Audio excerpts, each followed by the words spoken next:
Okay, here we go again. This video is another look at the MetroCount car counting system that's been installed on Berowra Waters Road, which is a road in Berowra, and Berowra is a suburb of Sydney. The last time this system was installed, it was destroyed, vandalised overnight. I've actually got dashcam footage of driving over this on the 24th of February, and by the 25th of February, it has been totally destroyed.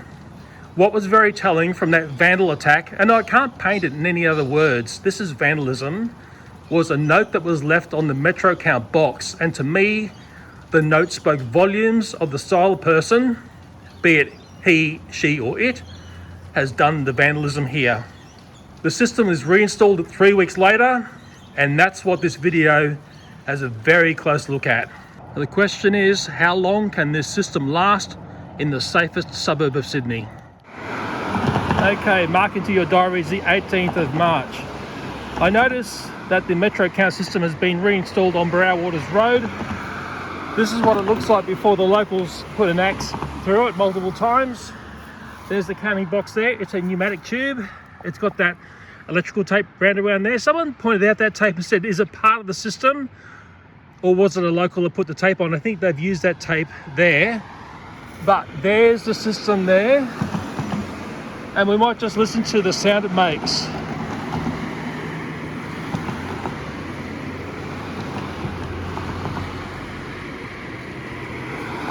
Definitely got a clop clop sort of sound.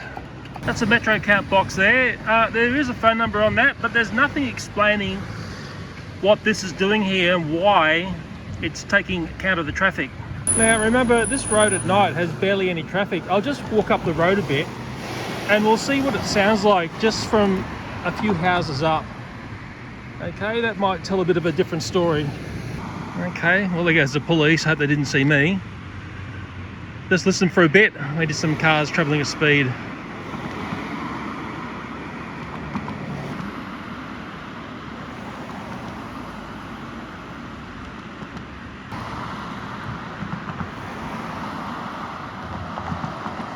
Here comes a bus, listen.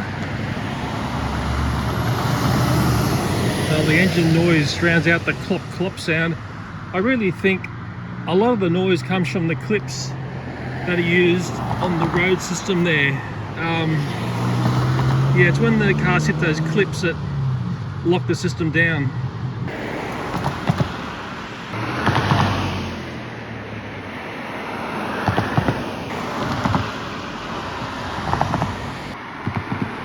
It's going to be very interesting to see how long it lasts this time.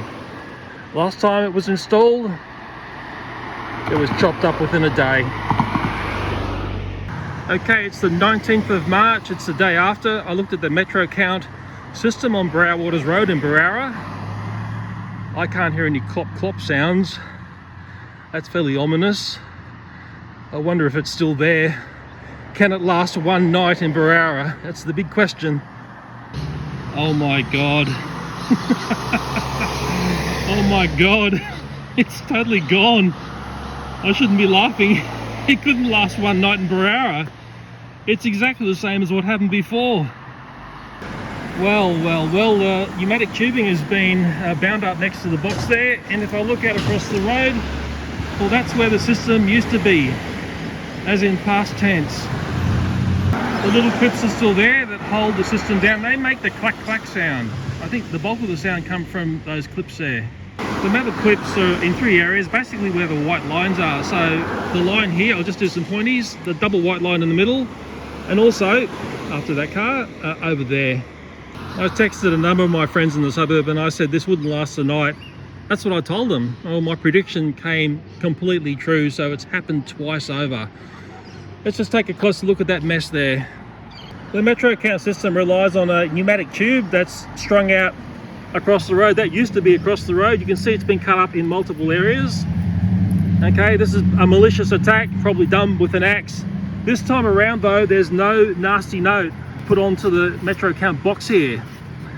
And that's sort of curious.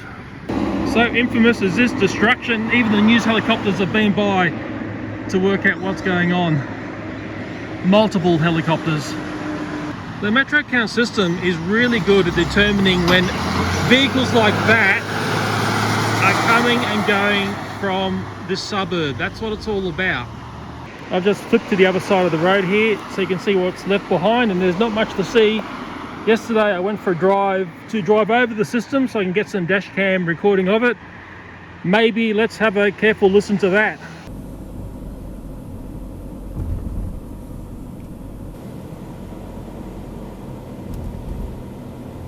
I've had some fantastic chats with people walking along the path here in the morning as I've been making this video. Of course, they can see what's going on. I've got a much tighter time frame of how long it takes for this to be destroyed. It's basically overnight. And when they're told that, they just go, I mean, the first question you have is, why? And I think that's a very, very good query. And it really gets back to what I said in the first video about the system when it was vandalized the first time. And I think it gets back to something which is very, very simple. It's when you have people who are really, really bound up tight. They're bound up so tight, and they just gotta take out their rage by taking out what's annoying them. It would be really simple to capture the person doing this malicious damage. They work to an extremely tight schedule. That's probably their biggest downfall. But unfortunately, if you nab a person like this, they're going to be untouchable because they live in a universe that's devoid of what you and I understand. Probably best left said at that. I hope you understand what I'm saying. It is different here about the clock all the time. I'll have to admit that. No, bus. The bus is going to try and pick me up. No, not me, not me. Please go away, move on, it's not me. I'm going to try and finish this video off on a positive note. It's very hard in Berowra, I can tell you. I've got a friend who lives up this way. Oh, there he is. He'll come running towards me. We've been friends for a couple of years now, but I really got to understand him over the last 6 months. His name is Ken the Brush Turkey. Good morning, Ken. You're about the only critter in the suburb who's happy to see me in the morning. I've got a little treat for you. One of Ken's girlfriends is just behind me, and she might have trouble getting a meal because Ken's fairly dominant. It's not the mating season, so the big necklace he normally has isn't there, but he's a hand feeder. He's a beautiful bird, completely wild, and a very, very interesting peek into a bygone era, really. He's very primitive in many ways, but he's a stunner. Very nicely done, and Ken will chase the lady away. The trick is to give Ken an allotment of something to peck at, and I'll give something for the lady. You see, Ken won't let her peck at his pile of biscuits. I'll put a separate pile over here, and we'll see her run towards that. There you go, little girl. Enjoy it while you can before Ken comes over to harass you. And it's about to happen. Ken, don't treat the ladies like that. Naughty Ken. Yeah, so now he's eating her feed. Hey, I say that all the time. So I'll do the same trick again. I'll put a pile of feed up here and hopefully she will get a little nibble. There you go. Good girl. Ken's just chased her away again. Ken, don't treat the ladies in that manner. Come on. My goodness, last spring you're all over them. You loved them last spring and now you're just chasing them away.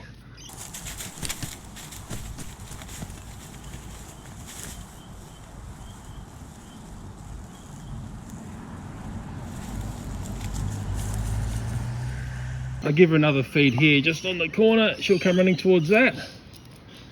Good girl. You better pick it up quick because I know Ken will be here very soon. And here we go. It's like clockwork. Ken. Naughty Ken. Leave the ladies alone. Let them have a little feed. The brush turkeys are very interesting birds. Once you get your head around the way they operate, I think a lot of people don't understand the intricacies of these birds. They're very bound by nature. Tomorrow is the equinox, but most of humanity wouldn't even know that, but nature knows all this, and Ken gets back into building his mound mode And then the breeding season, it begins from the winter solstice. I noticed that, well, I witnessed that last winter solstice. So I was actually around to see the building of the mound, and then what came after that, and then the chicks crawling from the mound, and all the rest of it. I've seen the whole cycle, but at the moment, you might say Ken's in his time off period. But come the winter solstice, he's back into action, big time.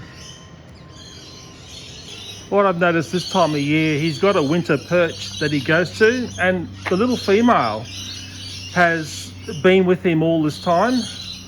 It's like they're a pigeon pair. They do get along, but you wouldn't believe that at the feeding of them. And his winter perch is over this way. Come on, let's go for a walk, Ken. He's a little bit indecisive in his direction, but I'm sure he'll show us his winter perch. He's going back to harass the ladies. Naughty Ken. His winter perch is actually just over here. I'm not going to go too far down there because I don't want to be covered in ticks and horrible things that live down there. But I'll zoom in on it. His winter perch is down on those bits of timber there. Yes, hopefully I finished on something positive there. I know some people will be thinking, Leo, you're the one cutting up the MetroCount. I can assure you it's not me. I've checked cameras at home. I'm not doing a nocturnal walk and chopping it up. But I'll just say like this, I'm pretty sure I'm inside the mind of the person who's doing the destruction. Just walking past a little lady there, picking up the last scraps. Good luck. And Ken's just up here. Yeah, it's not me cutting up the MetroCount. I know you'll love it to be me. It's not me. Just believe me on that, please. With one final look at Ken, the brush turkey. He's probably going to harass the lady again. Ken, leave her alone, please. On a video like this, it's really important to stick to the facts, especially date facts. I'm going to show you the info connected to the video files that I used to make this video, and it shows the 2 dates that this video was shot on. Now, I know it looks like I've done this. Please take that thought out of your head, please. And it also can predict the future again. If the MetroCount system gets reinstalled again, as it has been twice before, the exact same thing will happen. Because unfortunately, that's how it works in beautiful Berowra, the safest suburb in Sydney.